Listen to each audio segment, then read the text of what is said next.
Welcome to Carré. I've made a lot of videos about good video game cities. It's time to give you a counterexample. Carré is a terrible video game city. Let's talk about it. One of the first things that's wrong with Carré is right there in the name. Apparently it means the square in French. Please guess how every single road in this entire city is laid out. Did you guess all of the city's streets are straight, flat, and orthogonal? Well, you're wrong, because there's one that has a slight curve. Now, the reason that video game cities don't do this is because it's a terrible way to guide the player's eye. If the player is looking down a straight street, they're inherently going to be funneled towards the horizon. That's kind of the point of interest, which means that they're not going to notice any interesting things off to the side of the road. The way that most city streets in video games work, they use curves and hills to guide the player's eye. So if you have points of interest, then you put them on the edge of a curve or something similar. And if you want to make sure that you have landmarks and stuff, you put them in places where the player can see them. Furthermore, just the fact that these places always curve gives the player's eyes a reason to look for stuff, rather than just kind of resting idly on the horizon forever. On the other hand, in a game like this, all of the points of interest are off to the side of straight roads, which means you're not naturally going to notice any of them. We've driven by all of the most important aspects of this road several times. In fact, we passed by the most important building in this entire chapter. Did you see it? Can you see it yet? Can you see it yet? Have you noticed the most important building in the entire chapter? Maybe you have, because it's got a giant HUD element on it. Would you have noticed it if it didn't have giant HUD elements on it? Probably not. Normally, things like this incredibly important hotel would be at the end of a straight road or at the edge of a curve, so that your eye would naturally come to rest on it. In addition, all of the buildings in this city are the same height. It depends on the district, but every single building and every single tree is going to be the same height wherever you go, so that means that there's no visual distinction between heights. Nothing is taller or shorter than anything else, and there's no hills. This makes it extraordinarily difficult to guide the player's eye, so you end up with basically nothing worth looking at. In addition, the roads are all much too large. These are car width roads, and that's because there are actual cars on them. They teleport, but there's still cars on them. Yeah, but we don't generally drive them. We drive this. A skateboard. Skateboards are a brilliant tool for getting around a small town like this.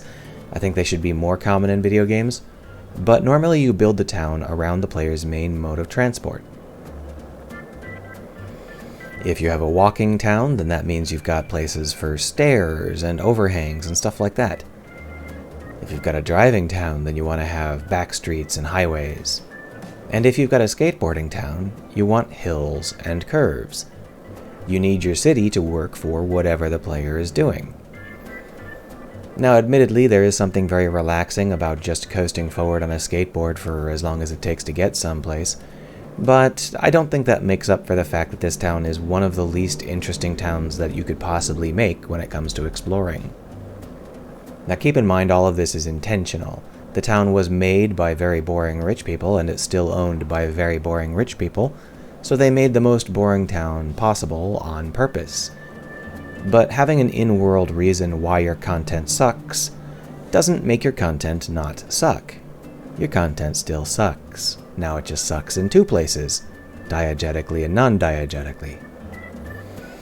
So make your content good, and then you can come up with a reason why it's good later. One of the biggest problems with this city design for me, though, is simply that there is no sense of place. Most cities, in video games anyway, are extremely careful to try and build a local sense of place everywhere you go, and I don't mean district by district. I mean block by block, or even tighter than that sometimes. For example, here is a block of buildings. Now, most of the blocks of buildings are independent, and depending on the area, they might be more or less interesting. But in this case, we've got this block of buildings with an interior that's hidden away from us. Can we figure out a way to get back there? We can see how the locals live their lives in the privacy of their own internal courtyards. Wouldn't that be interesting? Oh, I bet we can go through here. Pardon me, ma'am. FBI.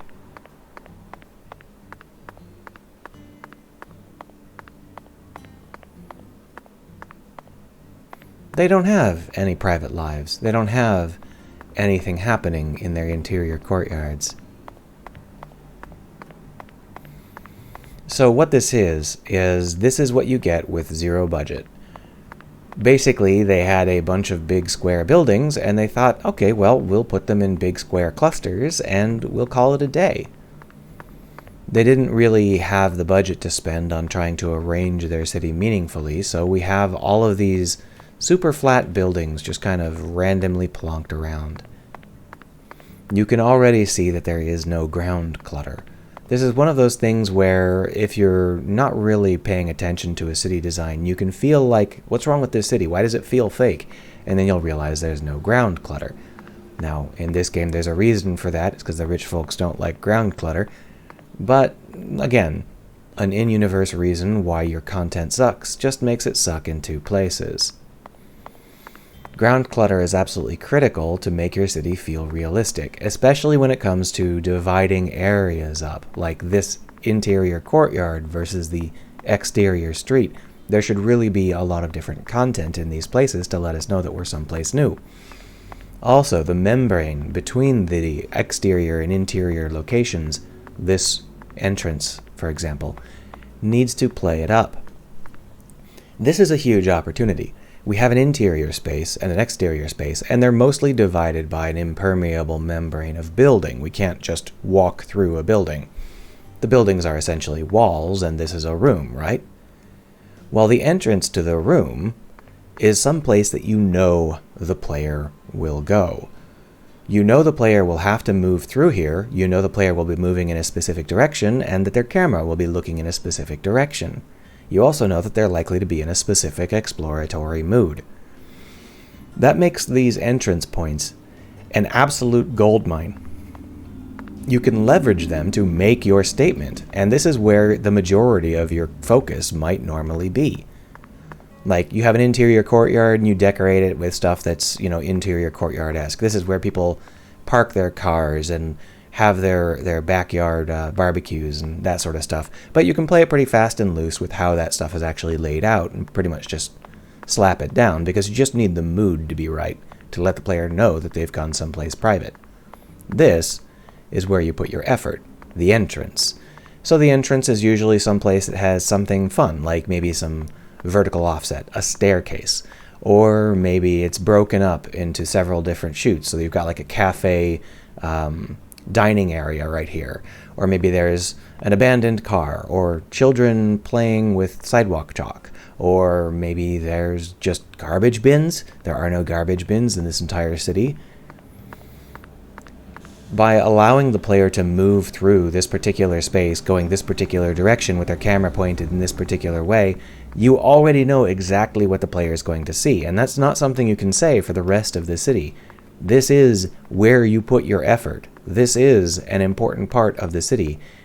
Even if you don't decorate anything else in the entire city, you're going to want to decorate the choke points, because that's where the player will be going. That's where you have the most control. The utter lack of ground clutter in this game is frankly astonishing, because you can get ground clutter pretty cheap. There's lots of free packs, but even if you want something more high quality, ground clutter tends to come in large quantity packs for something on the order of $20. So there's really no reason to not have ground clutter.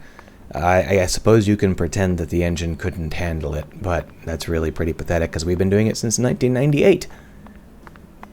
Clutter up your cities.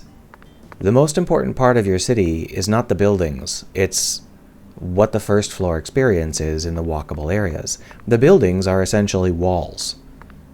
Think of your buildings as walls rather than as city. The city is what happens on the ground floor, and that means, for the most part, how you shape your roads, how you do your ground clutter, how you guide the player experience. Once you start to think of your buildings as walls, you can start to think of how the player moves through your areas in terms of what the walls contain, rather than what the walls are. Now, I don't want to say that this city is bad exactly, because there is one thing that this city does that is extremely important. It's cheap.